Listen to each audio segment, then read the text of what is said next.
우리는 지난주에 사복음서 가운데 유일하게 마태, 마가, 누가, 요한복음에 예수님의 초자연적인 기적의 사건인 보리떡 5개 물고기 2마리를 가지고 5,000명을 먹이시고 12광주리를 남긴 사건에 대해서 우리가 말씀을 묵상했어요.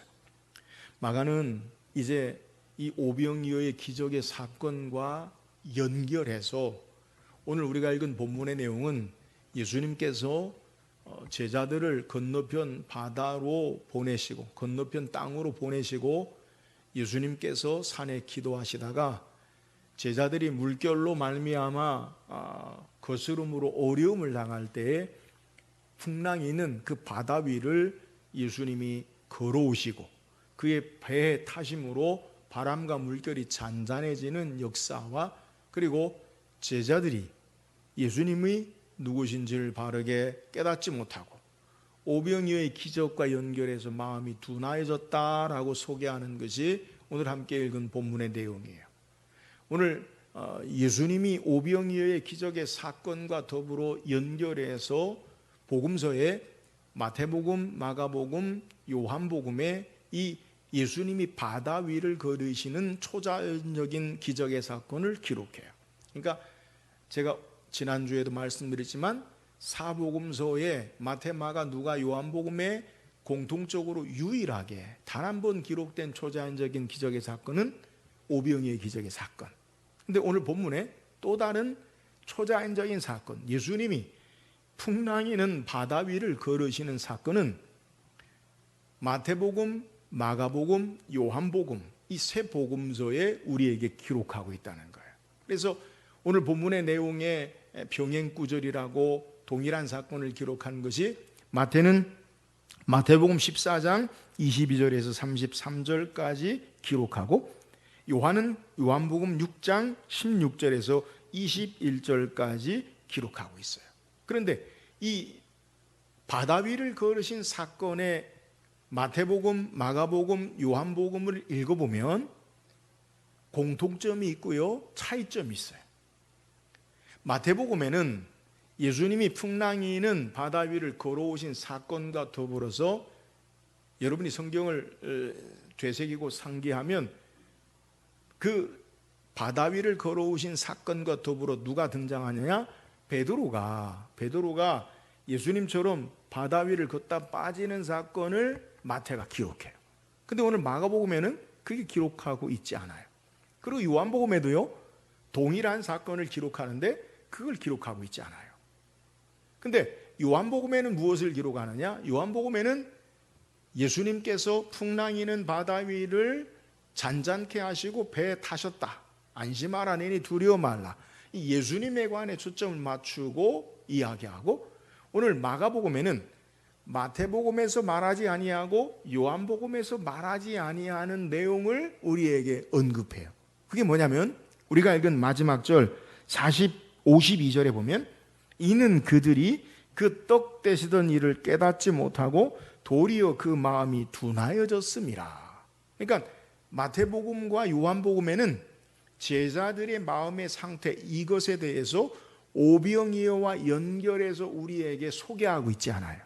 마태는 베드로의 사건을 기록하고 요한은 예수님에 대해서 초점을 맞추고 이야기해야 하는데 마가복음의 오늘 본문의 내용은 오병이어의 사건과 제자들과 연결해서 우리에게 소개하고 있다는 거예요. 목사님, 같은 내용인데 바다 위를 걸어오신 예수님 같은 내용인데 왜 이렇게 틀리게 성경이 이야기합니까? 이 성경을 믿을 수 없는 거 아닙니까? 이렇게 오해하시는데 그게 아니라 틀린 게 아니라 공통점과 차이점을 통해서 더 의미를 드러내고 풍성하게 하고 그리고 성경의 저자 마태와 마가와 요한을 통해 하나님이 말씀하시기 원하시는 강조점을 우리에게 소개하고 있다는 거예요. 그러니까 이 공간복음에 나타난 어떤 공통점과 차이점을 우리가 어떻게 해석해야 하느냐, 그 의미를 더 풍성하게 하고 그리고 그 뜻을 바르게 우리에게 더 많이 깨닫게 하는 것이지 성경이 틀린 게 아니다라는 것을 우리가 깨달아야 된다는 거예요. 자, 오늘 마가복음을 통해서 우리가 말씀을 묵상하길 원하는데, 마가는 우리에게 앞에 언급한 대로 오병이어의 사건과 바다 위를 걸으신 사건을 따로 구별하지 아니하고 함께 우리에게 생각하도록 오늘 읽은 52절에 제자들이 오병이어의 기적에 행한 것을 깨닫지 못하고 마음이 둔화해졌더라, 함께 그것을 이해하도록 우리에게 언급하고 있다는 거예요.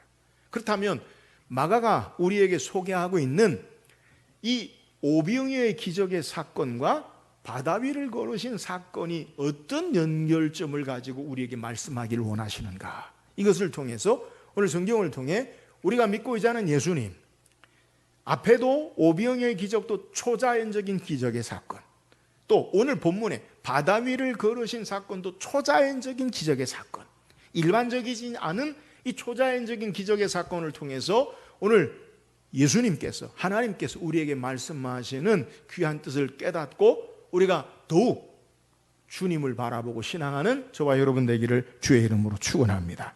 그렇다면 마가가 소개하는 물결위를 걸으신 예수님을 통해 우리에게 말씀하고 교훈하는 게 뭐예요? 자, 오늘 본문 45절 한번 다시 읽어봅시다. 45절 시작. 예수께서 즉시 제자들을 제초가사 자기가 무리를 보내는 동안에 배 타고 앞서 건너편 벳세다로 가게 하시고. 자, 오늘 본문에 오병이어의 기적의 사건, 물고기 2마리, 보리떡 5개를 가지고 여자와 어린이를 제외한 5,000명을 먹이시고, 우리가 지난주에 5,000세대로 해석하면 좋겠다 제 말씀드렸어요. 그러니까 적어도 15,000명이나 20,000명이 먹은 놀라운 기적의 사건과 더불어서 함께 이 성경의 내용을 소개하는 거예요. 그러니까 오병이어의 기적의 사건의 놀라운 역사를 많은 사람들이 경험하고, 여러분 그 가운데 누가 제일 놀랍게 흥분되고 그리고 그 삶에 마음이 고양되고 그리고 그 삶의 현장을, 누가 그 삶의 놀라운 순간을 누리길 원하느냐? 여러분 누가 그러겠어요? 제자들 아니겠어요? 제자들? 우리가 지난주에 말씀 묵상한 대로 너희가 먹을 걸 줘라, 제자들에게 말했잖아요. 근데 어떻게 우리가 먹을 걸 줍니까? 돈도 없고요, 빈들입니다. 근데 예수님이 축사하시고 제자들을 통해 줬잖아요. 그러니까 제자들은 이 놀라운 사건을 통해서 제일 직접적으로 그의 마음이 흥분되고 고양되고 그리고 감동적이고 놀라운 감동의 역사를 경험한 자들이라는 거예요. 근데 이 연결과 더불어서 예수님이 어떻게 하시느냐? 오늘 본문에 제자들을 즉시 제초가사 자기가 무리를 보낸 동안에 배 타고 앞서 건너편 벳세다로 가게 하셨다. 오늘 본문에 예수님이 어떻게 행하시느냐? 그 제자들의 흥분과 고양된, 감동된 놀라운 마음의 상태를 함께 누리는 것이 아니라 즉시 재촉하사라고 소개하고 있어요. 즉시라는 말은 바로, 그건 뭐 이해돼요. 근데 재촉하는 게 뭐냐? 오늘 재촉한다는 말은 야 빨리 가라 빨리 가라 이런 말이죠. 헬라 의미도 마찬가지예요. 이 말의 의미는 어떤 의미냐? 강요하다, 힘으로, 필요로 하다. 그러니까 예수님의 권위로 제자들을 강제로, 그러니까 제자들이 능동적으로 예수님 우리는 먼저 배 타고 갈게요, 그게 아니라 가기 싫은데 억지로 예수님이 재촉하사 강제적으로 배를 태워서 건너편으로 예수님이 보내시는 것을 우리에게 소개하는 거예요. 예수님은 강제로 오병이어의 기적의 현장을 떠나서 기적의 사건을 경험한 무리들과 더불어 분리시키는 내용을 우리에게 소개해요. 예수님 자신도 무리를 보내고 그리고 예수님은 산으로 기도하러 가심으로 많은 사람들의 감동과 환호와 인기와 열정과 그리고 놀라움의 연속의 찬양의 순간을, 영광의 순간을 예수님은 거절하시고 제자들도 강제적으로 보내시고 예수님도 무리와 떨어져서 이 무리와 더불어서 예수님이 제자들과 자신을 분리시키는 내용을 오늘 성경이 우리에게 소개한다는 거예요.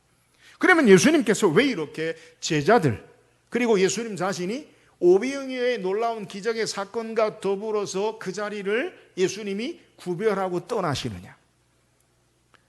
우리가 오병이어의 사건, 공관복음과 요한복음에 다 기록되고 있다고 하는데, 이 오병이어의 사건의 분위기를 요한은 우리에게 뭐라고 소개하냐면, 요한복음 6장 15절에 이 경험한 직후에 사람들의 반응을 어떻게 소개하냐. 요한복음 6장 15절에 보니까, 그러므로 예수께서 그들이 와서 자기를 억지로 붙들어 임금으로 삼으려는 줄 아시고 다시 혼자 산으로 떠나가시니라. 자, 분위기가 지금 어때요? 사람들이 예수님을 뭐 삼으려고요? 임금 삼으려고요. 임금이 뭐예요? 왕 삼으려고요. 그러니까 오병이어의 기적의 사건을 경험한 많은 무리들, 적어도 15,000명에서 2만 명의 사람들이 그 놀라운 기적의 사건을 경험한 직후에 사람들의 환호와 놀라움과 감동과 흥분으로 예수님을 왕으로 세우자. 예수님을 왕으로 세우자. 그렇게 예수님에게 모든 이목이 집중되어지고, 그리고 영광과 환호와 즐거움이, 인기가 예수님에게 집중되어지는 거예요. 여러분, 예수님에게 영광과 환호와 인기가 집중되어지면 예수님과 함께하는 제자들의 마음은 어떻겠어요? 덩달아. 제자들도 실제적으로 그들에게 예수님의 능력의 역사를 나누어주고 행한 그들도 덩달아 감동과 영광과 인기를 얻을 거 아니에요. 그런데 예수님은 이 모든 것들을 다 거절하시고 제자들을 즉시 재촉하사 바다 건너편으로 보내시고, 예수님도 무리를 보내시고 산으로 기도하러 가시는 모습을 우리에게 소개하는 거예요. 오늘 예수님께서 46절에 보니까 무리를 작별하신 후에 기도하러 산으로 가시니라. 사람들은 예수님을 왕 삼으려고 예수님에게 모든 영광과 인기와 명예와 사람들의 열광적인 환호를 예수님은 거절하시고, 예수님도 무리를 보내시고 산으로 가시고, 제자들도 예수님이 건너편으로 보내시는 모습을 소개. 그러니까 예수님은 의도적으로 그 영광과 환호와 인기와 그 감동의 현장에서 제자들을 분리시키고 자신을 분리시킨다라는 사실을 오늘 성경이 우리에게 소개하는 거예요. 그렇다면 예수님이 왜 이렇게 하신 건가? 왜 제자들을 재촉하여 보내시고, 왜 예수님은 따로 그들을 보내시고 기도하러 가셨는가? 그 이유가 뭐예요? 오늘 사람들이 예수님을 뭐 삼으려고 했다고요? 임금 삼으려고요. 그러면 예수님을 왜 왕으로 삼으려고 했을까요? 먹었잖아요. 예수님을 통한 기적을 경험했잖아요. 그러니까 예수님을 따르면 우리의 먹고 사는 문제가 해결된다. 예수님을 따르면 경제적인 문제가 해결된다. 여러분, 인생을 살아가면서 우리의 경제적인 문제가 완전히 해결된다. 얼마나 놀라운 우리의 삶의 바람과 소망이에요. 그잖아요? 내 평생에 먹고 사는 문제에 대해서 걱정하지 않는다. 여러분, 그거 얼마나 우리가 생각하는 축복입니까? 그러니까 많은 무리들이, 야, 예수님을 따르면 우리는 먹고 사는 문제가 해결된다. 그러니까 우리의 바람, 나의 바람, 우리의 기대, 우리의 소망, 그거는 경제적인 문제. 예수님을 왕 세우면, 그러면 예수님이 왕이면 우리의 바람, 우리의 기대, 우리의 문제가 해결된다. 그래서 예수님을 왕으로 세우려고 사람들이 예수님을 붙잡은 거예요. 근데 예수님은 거절하세요. 왜요? 예수님은 사람들이 기대하는 세상의 임금으로 오신 분이 아니기 때문에 그래. 사람들의 기대와 필요를 채워주려고, 사람들이 원하는 것들만을 주려고 오신 분이 아니기 때문에 그래요. 예수님이 이 땅에 오셨어요. 예수님이 오셔서 이 땅에 왕으로 오신 분이신데, 세상의 왕이 아니라 하나님 나라에 참된 왕 중에 왕으로 오셔서 우리를 단순히 우리의 필요와 욕심과 기대를 채우는 왕이 아니라 하나님의 뜻을 따라 십자가 지시고 죽으시고 부활하심으로 우리를 하나님 나라의 백성 삼으시는 참된 구원의 왕으로 온 우주 만물을 죄악 가운데 신음하는 것에 회복하여서 우리를 생명 주시는 참된 하나님 나라의 왕으로 오셨기 때문에 세상의 기대의 왕을 거부하시고 세상의 영광을 거부하시고 하나님 나라의 역사와 뜻을 행하고 이루기 위해서 다시 산으로 가서 하나님 앞에 무릎 꿇어 하나님 나라의 뜻을 이루기 위해서 기도하시는 모습, 제자들을 보내시는 모습을 우리에게 소개하는 거예요. 사랑하는 여러분, 오늘 예수님께서 왜 영광의 자리에 사람들의 기대에 머물지 않으셨는지를 우리는 기억해야 돼요. 오늘 예수님께서 행하신 모습은 이 땅의 영광과 권세를 누리려고 행하신 것이 아니라는 거예요.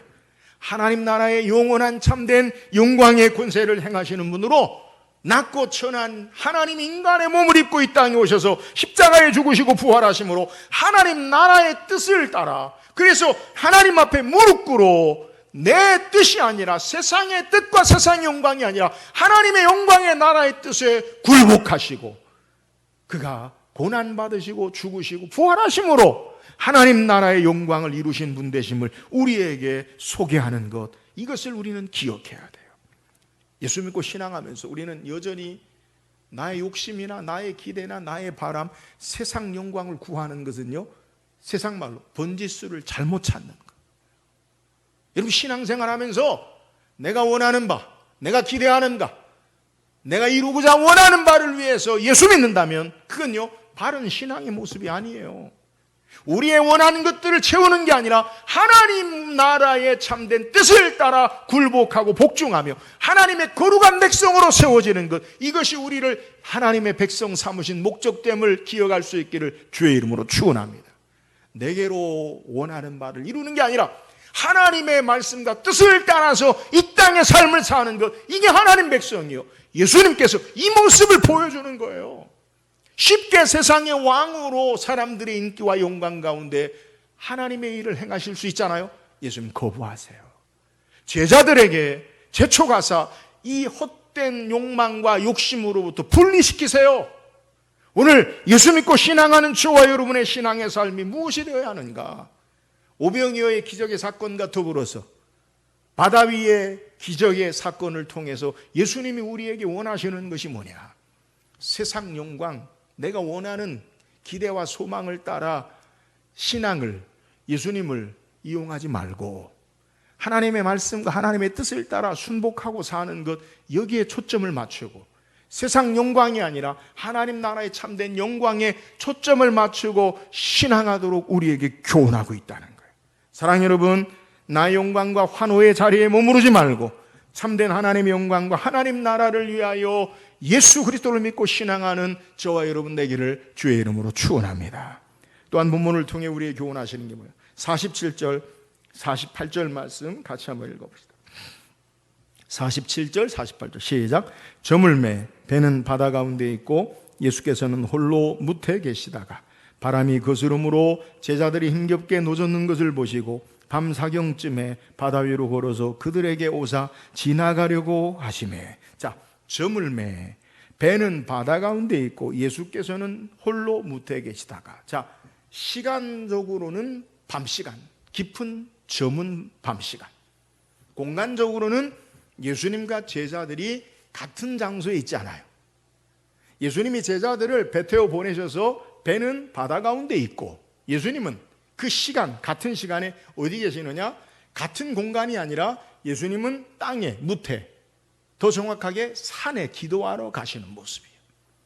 그러니까 시간적으로는 동일한 시간대인데 공간적으로는 완전히 분리된 삶의 모습이 있는 거예요. 그러니까 예수님은 산에 계셨고요, 제자들은 바다 가운데 있었다는 거예요. 근데 제자들이 상황이 어떠하느냐? 오늘 본문에 바람이 거스름으로 제자들이 힘겹게 노젓는 것을 보시고 라고 소개하고 있어요. 지금 상황이 어떻게 돼요? 예수님의 말씀을 따라서 건너편 바다 위로 가는데, 근데 바람이 거스름으로 힘겹게 힘이 든 노젓는 모습을 우리에게 소개하고 있어요. 오늘 본문의 상황을 힘겹게 노를 젓는다라고 오늘 마가는 소개하지만 같은 병행 구절인 마태복음과 요한복음에는 그 상황을 좀 더 환경을 자세하게 우리에게 소개해. 요한복음 6장 18절에 보니까 큰 바람이 불어 파도가 일어나더라. 그러니까 지금 제자들이 당하는 모습이 어떻다고요? 큰 바람이 불어서, 그래서 파도로 말미암아 어려운 상황이에요. 마태는 이것을 어떻게 우리에게 소개하느냐? 마태복음 14장 24절에 보니까 배가 이미 육지에서 술이나 떠나서 바람이 거스름으로 물결로 말미암아 고난을 당하더라. 제자들이 지금 뭘 당해요? 고난을 당한다. 여러분 생각해 봅시다. 제자들이 지금 고난 당하는 이유, 왜 지금 고난당하는 상황에 있습니까? 예수님께서 빨리 가라고 하셨어. 그래서 예수님 말씀 듣고 나는 가기 싫은데, 그잖아요? 여러분 생각해 보세요. 오병이어의 기적의 영광의 사건, 사람들이 환호하고 열광하고 흥분하고 감동하는 그 현장에 같이 있길 원하잖아요. 제 평생에 흥분과 감동을 잊지 못할 기억이, 그게 뭐 2002년 월드컵 때, 그땐 그 좋더라고요. 예? 누구라도 붙잡고 막, 그죠? 여러분, 그런 기적의 현장에 제자들이 있길 원하는데 예수님이 빨리 가라, 빨리 가라. 너희들 빨리 가라. 강제적으로 안 가면 안 된다. 예수님의 권위로 보냈어요. 그래서 배 타고 가요. 예수님 말씀 듣고. 그러면 예수님 말씀 듣고 가면 어떻게 돼요? 우리가 생각하는 것, 예수님 말씀을 듣고 우리가 가니까 순풍에 돛단 듯 평온함으로 우리가 잘 직진해서 좌로도 우로도 가지 아니하고 고속도로처럼 쭉 가야 되지 않아요? 우리의 생각에. 근데 오늘 성경에 보니까 제자들이 주님의 말씀을 따라 배를 타고 가는 중간에 바람이 거슬러요. 바람이 반대해요. 큰 파도가 일어나요. 힘이 겨워요. 고난을 당한다라는 것을 우리에게 소개해요. 우리는 흔히 오해하는 것, 잘못된 가르침으로 우리에게 마음에 잘못된 신앙의 모습이 있는 것이 뭐냐? 예수 믿으면, 신앙생활 잘하면 모든 것이 만사형통이다. 번영신학이라고 해요. 번영신학. 신앙생활 잘하면 너 하는 일이 잘 되고, 신앙생활 못하면 너 하는 일이 안 될 거다. 물론 반은 맞고요. 그러나 진리는 아니에요. 우리의 삶에 의해서, 나에 의해서 우리의 신앙의 삶에 말씀대로 잘 살면, 너가 축복의 삶을 살고 하나님을 잘 예배하고 섬기면 고난이 없을 거다. 질병도 안 걸릴 것이다. 성경 어디에도 그런 구절은 없어요. 여러분 기억하세요. 오늘 제자들이 예수님 말씀을 듣고 배를 타고 건너가면 고난 당해야 돼요? 안 당해야 되잖아요. 그런 식으로 따지면. 근데 예수님 말씀을 따라 순종하며 그들이 배를 타고 갔음에도 불구하고 고난 가운데 파도와 바람으로 어려움 당하는 모습을 우리에게 소개해요. 우리의 모든 삶이 신앙생활 잘하면 고난이 없어진다라는 것은 성경이 우리에게 말하는 바가 아니에요. 성경이 우리에게 말하는 바는 우리의 삶에 고난을 당해도, 환난을 당해도, 질병 중에도 예수 그리스도와 함께 있는 것, 하나님의 거룩한 백성으로 사는 것, 여기에 주님은 초점을 맞추시는 거예요. 왜요? 어차피 이 세상의 모든 삶의 모습, 우리가 바라는 만사형통이라는 것, 우리가 바라는 성공이라는 것, 우리가 바라는 부와 영광이라는 것, 그건 세상에 없어질 거예요. 영원하지 않아요. 하나님 나라에는 아무것도 아니에요. 왜요? 하나님은 이 모든 것의 주인 되세요. 우리가 크게 보이는 것들, 물질이, 우리가 크게 보이는 것들, 성공, 하나님 앞에는요 아무것도 아니에요. 하나님의 관심은 그 가운데 하나님의 거룩한 백성으로 주의 사랑받은 자녀로 사는 것, 여기에 초점이 있는 줄 믿으시기를 주의 이름으로 축원합니다. 우리가 기억할 건요, 예수 믿고 신앙생활에도요 고난이 있어요. 여러분 기억하세요. 물론 내가 잘못해서 고난당한다, 그럼 회개하면 돼요. 돌이켜야죠. 내가 잘못했다면. 그러나 우리의 신앙의 삶에 주의 말씀을 따라 살아감에도 불구하고 우리가 알 수 없는, 이유 없는, 우리가 세상을 다 우리의 삶의 지혜로 다스리고 우리가 운영하지 않기 때문에 고난당할 수 있어요. 그러면 우리의 삶에 고난의 이유가 뭐예요? 몰라요. 어떻게 해야 돼요? 겸손히 하나님 앞에 우리의 삶이 있고 주님과 함께 있으면 돼요. 주께서 우리에게 원하시는 것, 그것은 하나님의 거룩한 백성으로 우리의 삶이 사는 거예요. 오늘 고난과 역경 가운데 말씀을 따라 살아가면서도 어려움이 있을 때 중요한 것, 주님 바라보고 주님과 함께하는 저와 여러분 되기를 주의 이름으로 축원합니다. 오늘 고난받는 이 삶의 모습 가운데 그러면 예수님은 무엇 하시는가? 오늘 48절 다시 한번 읽어요. 48절입니다. 시작.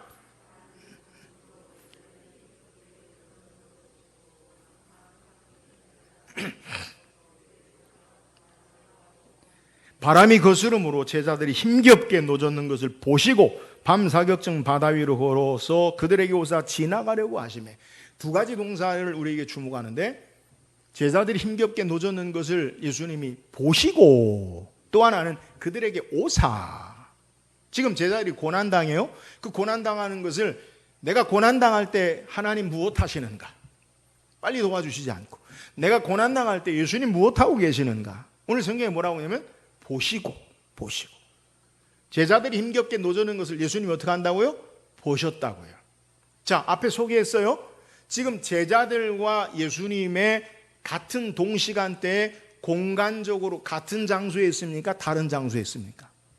다른 장소에 있죠. 제자들은 지금 어디에 있어요? 바다에서 고난당하고 있고요. 예수님 지금 어디 계세요? 산에서 기도하고 계시고요. 그러면 목사님, 산에서 이렇게 바다 바라보면 보이지 않겠어요? 그래서 보신다고 그러는 거 아닐까요? 우리의 물리적인 보이는 시력, 그것으로 본다고 하지 않겠어요? 물론 여러분, 이 맑은 날씨에서 보면 우리 여기 인천 청량산에서 잠실 이 롯데타워가 보여요. 그죠?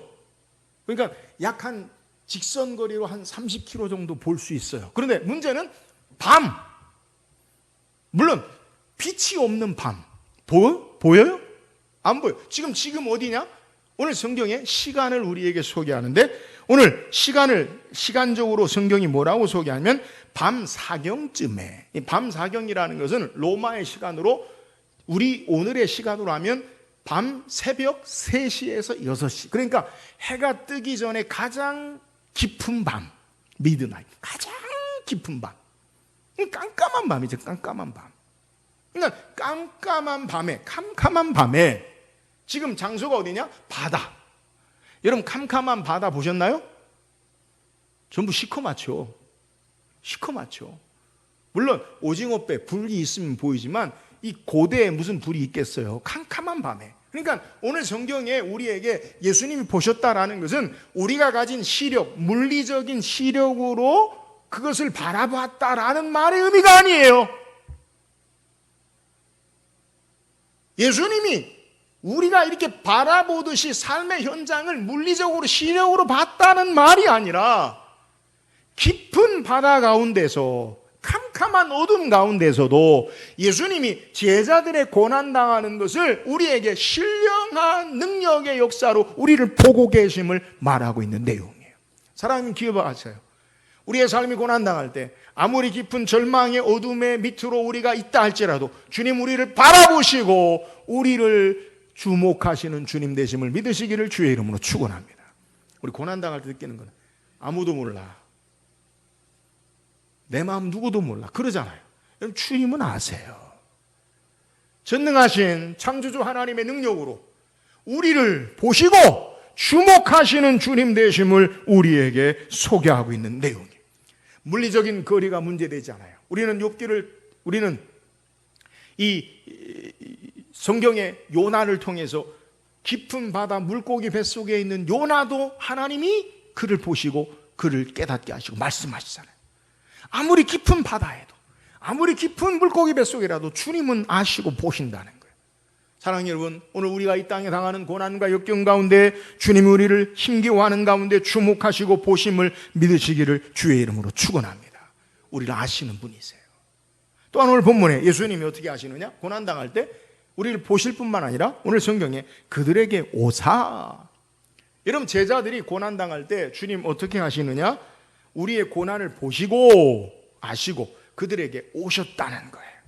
근데 오늘 본문에 읽어보면 우리가 좀 이해되지 않는 단어가 있어요. 오늘 48절 하반절에 그들에게 오사 지나가려고 하시매. 그냥 그들에게 오사 여기까지 하고 끝나면 우리가 이해가 좀 되겠어요. 근데 그들에게 오사 뭐 하려고 하셨다고요? 지나가려고 하셨다. 그러면 왜 왔다 그냥 가는 거 아니에요? 근데 이건요, 오늘을 해석하는, 오늘의 우리의 현재의 삶의 입장에서 성경을 해석하는 것이고요.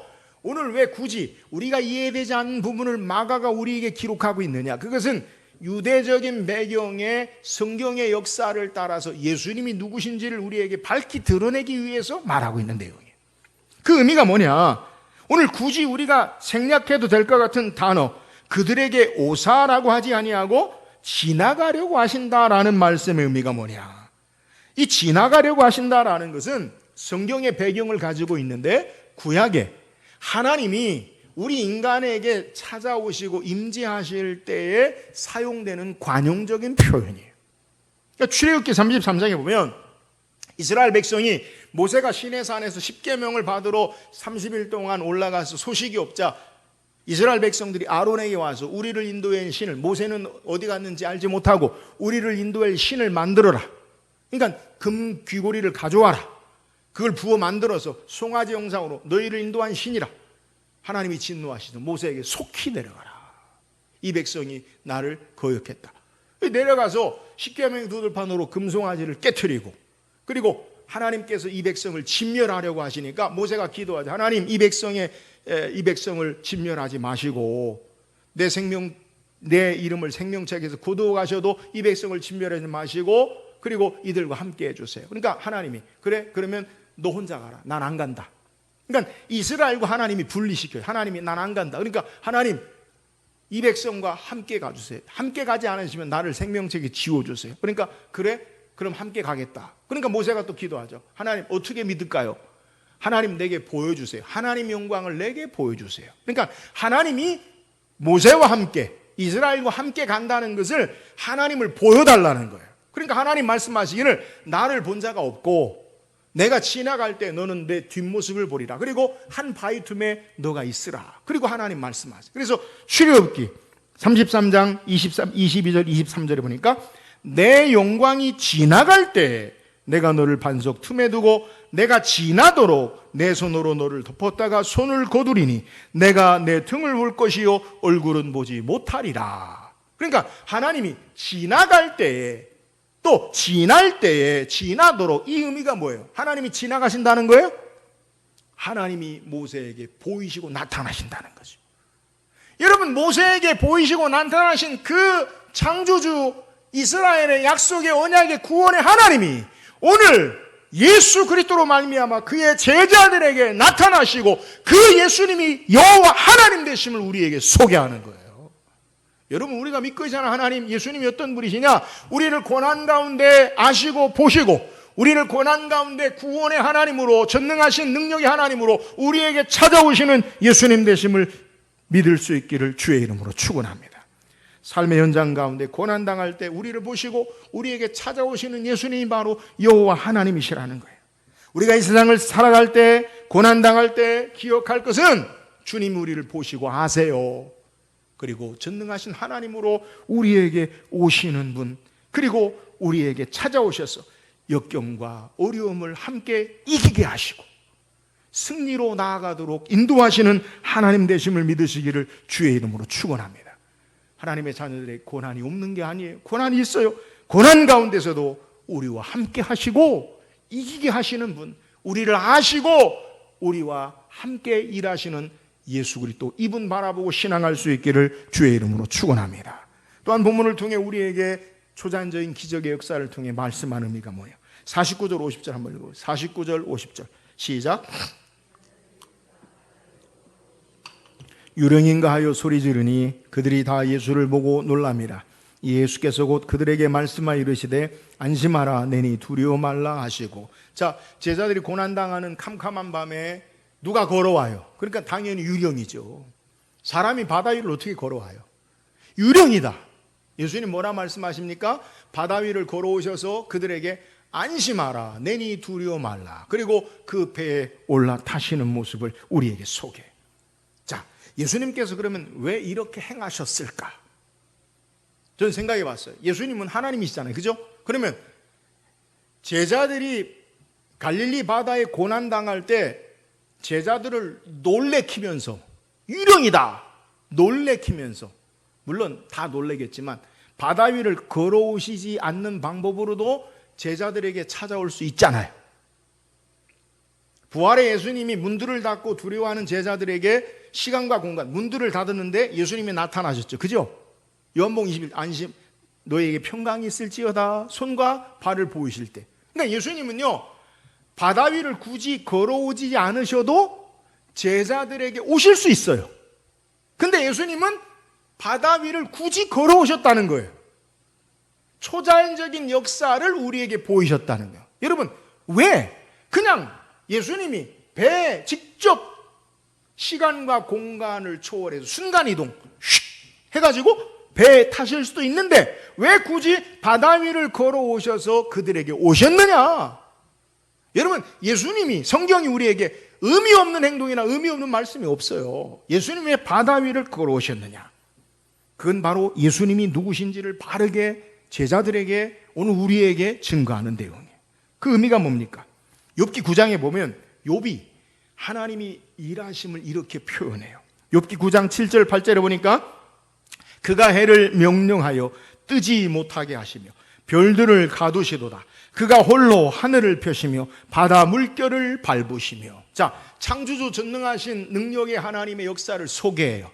그가 해를 명령하시고 별들을 가두시고 하늘을 펴시고 바다 물결을 밟으시며. 창조주 전능하신 능력의 하나님은 바다 물결을 어떻게 하신다고요?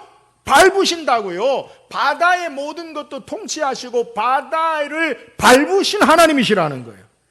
자연을 창조하시고 다스리고 역사하신 하나님을 욥은 시적으로 표현하는 거예요. 또한 하나님이 어떤 분이시냐? 시편 77편 16절에 보니까 하나님이여 물들이 주를 보았나이다. 물들이 주를 보고 두려워하여 기품도 진동하였고. 물이요 하나님을 보았다는 거예요. 또 시편 77편 19절에 보니까 주의 길이 바다에 있었고 주의 곧은 길이 큰 물에 있었으나 주의 발자취를 알 수 없었나이다. 주께서 바다 가운데 일하시고 걸어오시는 모습을 상징해요. 시편 77편은 이스라엘 백성이 애굽에서 하나님의 전능하신 역사로 10가지 재앙과 홍해를 건넌 그 하나님의 구원의 역사를 찬양하는 내용이에요. 그러니까 지금 이스라엘의 하나님이 어떤 하나님이냐? 욥이 고백한 대로 창조주 하나님으로 모든 것을 다스리고 주장하신 하나님, 바다를 밟으시는 전능하신 하나님이시요. 오늘 하나님은 어떤 분이냐? 이스라엘을 홍해 바다 가운데서 길을 내셔서 그들을 인도하시고 애국 군대를 수장시키시고 바다가 하나님을 바라보고 바다를 운영하시고 운행하시는 그 하나님이 바로 이스라엘의 하나님이신데 그 하나님의 역사가 예수 그리스도를 통해 나타나고 증거되는 거예요. 구약의 하나님이 욥이 고백한 창조주 하나님, 이스라엘을 구원하신 홍해의 기적의 사건을 행하신 그 하나님이 오늘 제자들에게 바다 위로 걸어오심으로 그 하나님이 바로 예수님이시다라는 사실을 우리에게 보여주는 거예요. 예수님이 유령이다라고 할 때 제자들에게 뭐라고 이야기합니까? 안심하라, 내니 두려워 말라. 여기서 내니라는 말이 의미가 뭐냐면 헬라어로 에고에이미. 출애굽기 3장 14절에 모세가 누가 나를 보냈다 하리까? 하나님의 이름이 무엇이라고 이야기합니까? 그러니까 나는 스스로 있는 자, 여호와, 나는 스스로 있는 자니라. 똑같은 말이에요. 나는 있다, 나로. I am, who I am. 나는 있다, 나는 나로 있다. 이게 바로 내니, I am, 나는 있는 자, 스스로 있는 자 하나님이다. 사랑하는 여러분, 오늘 우리가 믿고 있는 하나님, 우리가 믿고 있는 예수님이 어떤 분이냐? 전능하신 성경의 여호와 하나님, 그분이 바로 인간의 몸을 입고 이 땅에 오신 예수님 되심을 믿으시기를 주의 이름으로 축원합니다. 오늘 제가 앞서 소개한 것, 마가가 강조하는 부분이 바로 이거예요. 오병이어의 기적의 사건과 풍랑이는 바다 위를 걸어오신 예수님과 더불어서 연결시켰다. 그리고 52절에 뭐라고 이야기하냐면 이는 그들이 그 떡 떼시던 일을 깨닫지 못하고 도리어 그 마음이 둔하여졌습니다. 그 바다 위를 걸어오시고 오병이어의 기적을 행하신 그 예수님 배에 탔는데 제자들은 깨닫지 못하고 둔하여졌다. 이 말이 뭐예요? 예수님을 아직도 몰라요. 오병이어의 기적이 뭡니까? 단순히 보리떡 5개 5,000명, 물고기 2마리 5,000명 먹인 사건이 아니라 이스라엘 백성이 광야에 40년 동안에 모세를 통해 하늘의 만나를 통해 그들을 먹이신 모세보다 크신 분이 예수님 되심을 드러내고 이스라엘 백성을 홍해에서 그들을 건지시고 바다 위를 그들을 구원해내시고 바다 위를 걸으신 그 하나님이 예수님으로 우리를 애굽의 압제가 아니라 죄의 속박 가운데 사망의 권세 아래 우리를 구원하시러 이 땅에 오신 분이 예수님이심을 깨닫지 못한다는 거예요. 예수님은 모세보다 크신 참된 하나님. 우리를 죄 사망의 권세에서 구원하신 하나님으로 믿고 신앙하고 예수님 바로 여호와 하나님으로 우리의 참된 생명을 주시는 생명의 떡 되시는데 그 하나님을 깨닫지 못하고 알지 못한다라는 것을 우리에게 소개한다는 거예요. 여러분, 초자연적인 기적 역사를 행하는 이유가 여기 있어요. 떡을 먹고 배불러다 좋다, 그리고 바다 위를 걸어온 예수님 보고 기적이다, 여기에 초점이 있는 게 아니라 우리에게 참된 생명을 주시는 하나님을, 예수님을 바라봐야 되고, 우리에게 창조 능력의 여호와 하나님이 우리를 죄악 가운데 구원하신 구주로 오신 분이시다, 이것을 깨달아야 된다는 거예요. 오늘 우리의 신앙의 삶의 모습에 바로 우리에게 참된 교훈하시는 기적의 사건을 통해, 초자연적인 기적의 사건을 통해 말씀하신 의미가 여기 있어요. 사랑하는 여러분, 예수님을 어떻게 신앙하십니까? 우리의 참된 생명의 떡 되심을 믿으시기를 주의 이름으로 축원합니다. 예수님은 우리를 죄와 사망의 권세 가운데 건지시고 구원하신 여호와 하나님 되심을 믿으시기를 주의 이름으로 축원합니다. 이것이 바로 무리를 걸으시는 기적과 오병이어의 기적의 사건을 우리에게 깨닫기를 원하시는 거예요. 오늘 예수님이 누구신가? 오늘 바다 위를 걸으시는 예수님을 통해서 우리의 기대와 소망과 바람으로, 우리의 영광으로 우리가 예수님을 신앙하는 그러한 삶의 모습이 아니라 하나님의 말씀의 뜻, 하나님의 참된 하나님 나라의 영광의 뜻을 바라보기 위해서 이 땅에 우리의 신앙의 삶을 살아야 함을 교훈하고, 예수님은 우리의 고난과 어려움의 현장 가운데 우리를 주목하시고 여호와 하나님으로 우리에게 찾아오시고 우리와 함께 하시는 주님 되심을 우리가 기억하고, 그 하나님은 모세보다 크신 우리에게 참된 생명의 떡이 되시고 우리를 사망 권세 가운데 구원하신 하나님으로 믿고 신앙하는 것, 이것을 우리에게 교훈하는 거예요. 이 주님을 바르게 믿고 이 땅에 나의 영광, 세상 영광이 아니라 하나님 나라 영광을 구하고 살고, 우리의 삶의 현장 가운데 환경과 조건이 아니라 고난도 즐거움도 영광도 그 가운데 주께서 우리와 함께 하시고 주께서 우리의 삶 가운데 역사하심을 바라보고 신앙하고, 그분이 전능하신 하나님으로 우리를 생명을 주시고 구원하러 오신 주님 되심을 믿고 바르게 신앙하는 저와 여러분 되기를 주의 이름으로 축원합니다.